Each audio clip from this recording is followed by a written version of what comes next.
हमजाने 500च्या note आपल्या खिशात ठेवला. सगळे त्या 500च्या नोट बद्दल बोलत आहे, पण तो नोट त्याने का ठेवला हे कोणालाच समजून सांगितलं नाही. पीएम मोदी नोटबंदी जाहीर करतात आणि अचानक 500 आणि 1000च्या नोट युजलेस होतात. अल्ताफ खानानीकडे हजारो नोटा असतात. हमजा तिथे येतो आणि सगळ्या नोटा पाहतो, एक नोट घेतो आणि बाकी सगळ्या जाळून टाकतो. आता हे सगळं रँडमली नव्हतं. हमजा एक अंडरकव्हर एजंट आहे. तो फक्त ऑपरेशन नष्ट करत नाही तर पुरावे तयार करतो.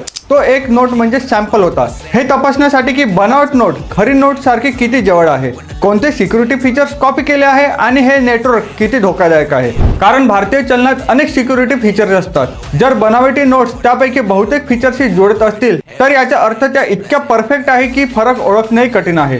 जर फिजिकल सॅम्पल नसताना तुम्ही पेपर, इंक, सिरियल नंबर तपासू शकत नाही, त्याचा सोर्स शोधू शकत नाही. तो एक नोट अजय सन्यांकडे पाठवला जाऊ शकतो, त्यावर स्टडी करण्यासाठी, सप्लाय चेन ट्रॅक करण्यासाठी आणि पूर्ण नेटवर्क बंद करण्यासाठी. जर तुम्हाला ही गोष्ट माइंड ब्लोईंग वाटली असेल तर लगेच शेअर करा तुमच्या धुरंधर मित्रांसोबत.